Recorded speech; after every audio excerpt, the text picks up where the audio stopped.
O Diego Costegui, para minha surpresa, fez uma longa matéria extremamente crítica à operação de ontem e todo esse processo, não só a operação, esse processo jurídico, bem detalhada, de uma forma assim que todo mundo entende alguns pontos aí em aberto.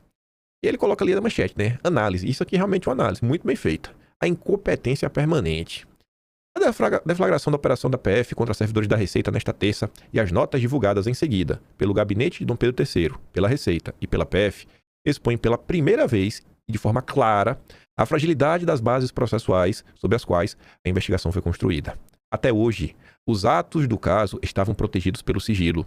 A operação mudou isso. Ao comunicar publicamente as medidas, as 3 instâncias envolvidas tornaram visíveis os contornos de um arranjo processual que levanta dúvidas sobre a competência do Supremo para conduzir a investigação, sobre a atração do caso ao inquérito das fake news e sobre a prevenção de Dom Pedro III como relator. Os 4 investigados são servidores públicos. Ele diz, 3 pertencem aos quadros do Ministério da Fazenda e o 4º é vinculado à SERPRO, estava cedido à Receita, ou seja, nenhum tem prerrogativa de foro privilegiado. Então, qual é a lógica? Estarem sendo investigados no Supremo. Em condições normais, a investigação de servidores de carreira por violação de sigilo funcional tramitaria na primeira instância da Justiça Federal, com supervisão do Ministério Público Federal. Não no Supremo, não sob a tutela direta da PGR. Primeiro ponto sendo questionado. Sabia que a investigação foi ordenada por Dom Pedro III. A nota de hoje revelou o mecanismo que permitiu a ele criar e também manter o caso no Supremo. Essas medidas foram autorizadas nos autos da PET 15256, autuada por prevenção ao inquérito das fake news. Foi esse vínculo, a atuação por prevenção, né, o inquérito das fake news, que manteve no Supremo a competência para investigar servidores que, de outro modo, jamais seriam investigados no Supremo. A decisão que autorizou as medidas cautelares, está sob sigilo. Então a gente não sabe, né? Por ora, não é possível conhecer a fundamentação jurídica que sustenta a conexão entre o vazamento de dados fiscais ocorrido agora, em 2025, e o inquérito instaurado em 2019 para apurar ataques digitais a ministros em redes sociais. Qual a relação? Faça a mínima ideia. Tem que perguntar para o Dom Pedro. Qual a relação? Qual a justificativa para conectar o que aconteceu no passado, no final do ano passado, com o que aconteceu em 2019? O nexo entre os dois fatos não é evidente. A jurisprudência do próprio Supremo estabelece que a competência do tribunal se restringe a investigados com foro privilegiado e só pode ser estendida a coautores sem foro quando houver relação intrínseca entre as condutas. A demonstração dessa relação, se existe, óbvio que vai ter, é um democrata, mas se existe, não é pública. Mas existe, tenho certeza que existe. Só não é pública, ninguém precisa saber. Ninguém precisa saber. Moldura elástica, né? O caso é antigo e repetitivo para quem o acompanha, mas se torna necessário rememorá-lo. Aí ele relembra, o inquérito das fake news foi criado de ofício em março de 2019, com base no artigo 43 do Regimento Interno, que autoriza a instauração de inquérito quando a infração praticada na sede ou nas dependências do tribunal. O objetivo oficial era apurar a autoria de ataques e ameaças contra membros da corte veiculados em redes sociais, hipótese cuja adequação ao artigo 43 sempre foi controversa. E tem uma parte interessante, já. O objetivo real era investigar servidores da Receita que, alegadamente, haviam devassado a vida de ministros do Supremo. A primeira medida relevante de Dom Pedro III foi censurar uma reportagem da Cruzoé sobre as relações de Toffoli com Aldebrecht. Aí veio isso aqui agora. Quase 7 anos depois, produziu uma moldura elástica. Ao longo dos anos, serviu como base para a abertura de frentes investigativas diversas de milícias digitais a financiamento de atos antidemocráticos. Parte central, que me alegra isso daqui, porque é a gente fugir da farsa, que eu estava reclamando anteontem. A imprensa brasileira se dedica à farsa. O Costegui ousou não compactuar com a farsa.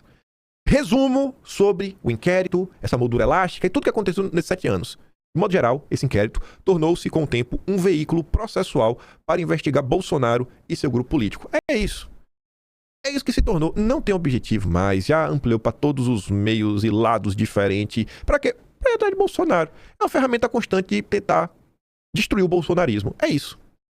Frise-se que ainda em 2020, os ministros julgaram constitucional esse inquérito, mas não autorizaram a criação de um buraco negro processual.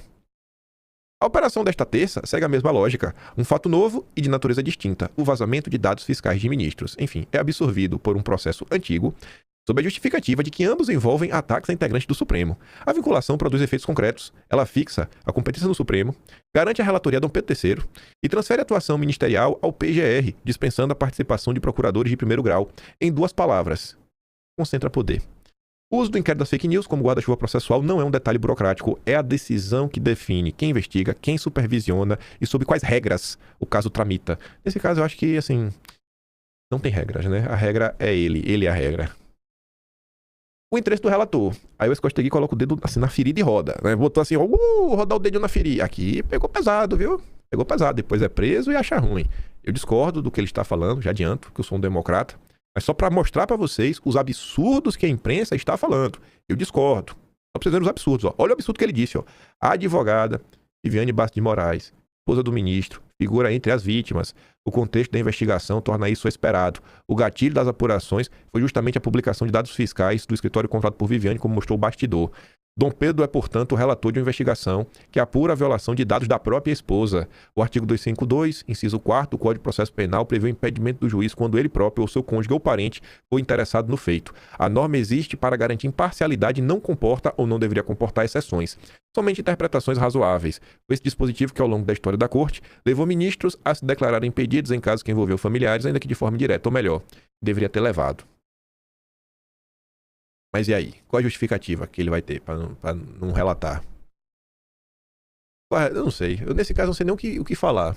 Mas eu tô do lado da democracia. Eu acho que essa matéria tá errada. Ah, tá na lei. Tá na lei nada. Esquece isso daí. Sou conservador e nós, como conservadores, lutamos pela família. Ele tá certo mesmo. Defenda a sua família, ministro. Pra cima da imprensa. Ah, cadê a Nescosteri?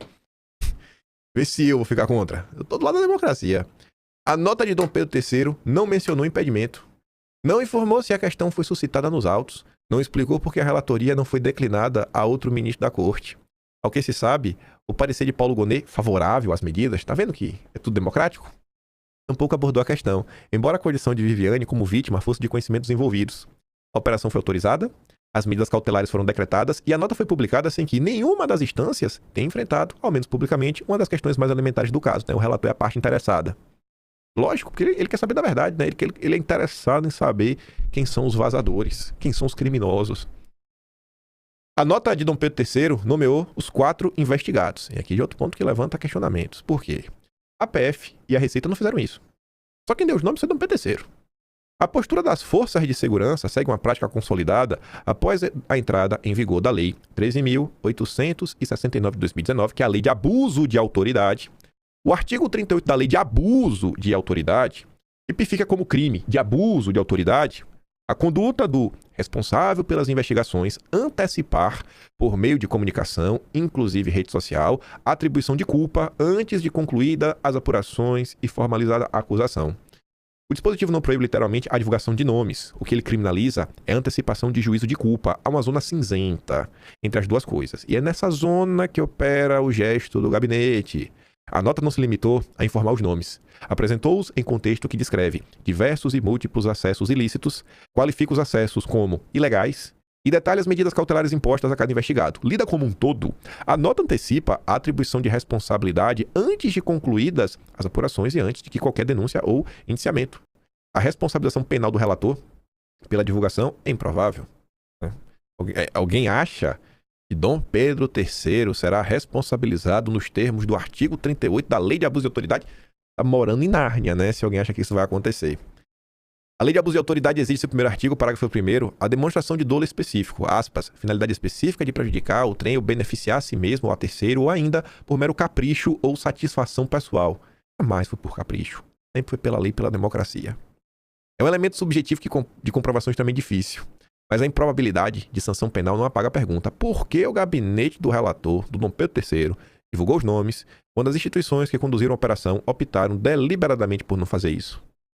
Mas isso significa que o vazamento de dados fiscais não deva ser investigado. Deve. A Receita detectou as violações de sigilo fiscal, a auditoria está em curso e os sistemas de rastreamento apontam acessos sem justificativa funcional.